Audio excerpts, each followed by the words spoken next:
Michael Letts. Michael Letts, long-term law enforcement officer, joining us now, becoming a regular now on our show, Michael. I think that what Trump has done in Washington, D.C., I was saying this earlier, Michael, is the most brilliantly laid out political move I've seen in my lifetime, bar none. I'm a resident of D.C. The difference here in 2 weeks is stunning. It's not palpable. It's stunning. Now he wants to export safety to Baltimore and Chicago, kicking and screaming with them suing him. So I guess the mayor of Chicago is now on the side of criminals and having your children living in fear. This is now what they've become. What do you make of this, Michael Letts? Well, they're doing it for one particular reason, John, is they are so scared. They are so panicked because of just what you said. This phenomena didn't just have good results. This has been amazing. And people have sat up, taken notice. Suddenly they're beginning to feel good about their neighborhoods, about their city, about their community, and the direction. When they start feeling good about that, they start feeling good about the direction of the entire country. And Democrats know, the progressive liberals know, you have an election coming up next year, midterm elections. And if this continues, this trend continues, it gets even worse for the Democrats, things don't look good for them in midterms. And so they have to do whatever is necessary to kill the golden calf, shall we say, the goose that's laying the golden egg. And that's what they're attempting to do. Now it's an all-out war. What negative can we say today about this program? It violates the 10th Amendment now. Now there's no way you shouldn't be doing it. You shouldn't have guard troops on American streets anyway. This is becoming a military dictatorship. Bar the fact that it's so successful, bar the fact that we are not in any way infringing and imposing military curfews, imposing military order on society. What we have done is simply taken a broken law enforcement system that the progressive left did for over decades and supplemented it with military presence to make sure we can restore freedom and justice once again, and it's working, John. Well, and now I need you to stay a couple more minutes, Michael. And now the Democrats are on the side of lawlessness and crime. So they don't want the streets safe. I mean, this is when you listen to the mayor of Chicago going crazy this weekend about all the things he was going to do to stop it. This is the most crime-ridden city in the history of the Republic. And he's now on the side of the criminals. Trump is going to turn every minority in every city into a Trump voter when this thing is over. Stay with us, Michael. You're now Outside the Beltway. I'm John Fredericks, and I'm your blowtorch of free speech in America. Thanks for being with us. Don't forget, special show today, noon to 3. I'll be back. Another 3 hours, noon to 3, across our network and all of our apps and TV. And that is at the White House, Media Row at the White House today, noon to 3.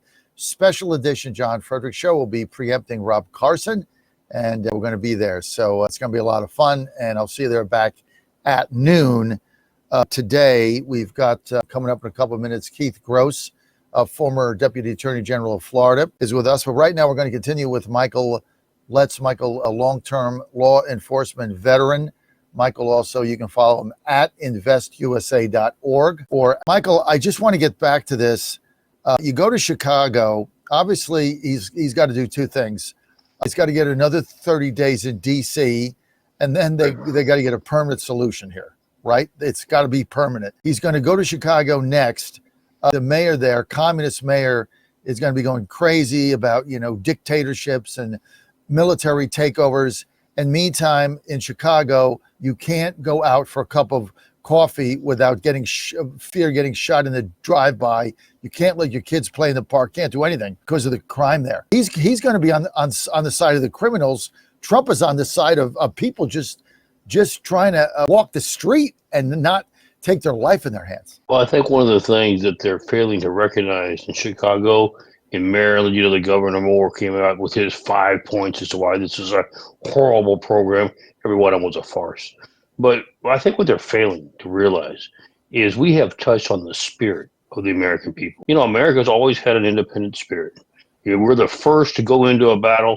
We're the first to fight when we think freedoms are being challenged. We are determined to protect our families, and that's just the American way. That is the American nature. And now we have given the Americans an opportunity to begin to exercise that once again. I thought it really strange that Governor Moore was saying this is being disrespectful to the National Guard, that they were resenting doing it. You know, our state, South Carolina, we're sending guardsmen. Of course, many of our friends of mine, I serve in the Guard. And they're telling me this is the most exciting time they've been since we've been in combat with it in Afghanistan. Because when we went to Afghanistan, Iraq, we were told we were doing something to protect our families, to keep terrorism off our shores. Now we know for a fact that we're doing something here. We're not even having to be hyped up. We know that there are illegal immigrants, millions of them, who are criminals. We know there are terrorist cells. We know there are gang members and cartels. We know that there are child sex traffickers on our soils, walking our streets every day. They're chomping at the bit to go get them and to make sure we deport them and get them out of this country once and for all, to really establish safety on the streets. That's what I think the whole Democratic side is missing. They're not realizing that they've struck a vein of the American people that wants to be exercised, and we're going to do it. Well, Michael Letts, I think you nailed it. And the National Guard, I talk to them all when I see them. I thank them for coming, ask them where they're from, and talked to probably 10 of them in the last couple of days or week. All of them happy to be here, excited to be a part of something that is meaningful. And, you know, my family thanks them profusely for being here because it's made a difference. Michael Letts, thanks for being with us. As always, you can follow Michael. Mike, thanks for being with us today. Thank you so much, John. God bless, and God bless America. Keep up the fight. We're going to win this one. All right, Michael Letts, thank you. Always good to have you with us. Speaking of law enforcement, Michael Letts, InvestUSA.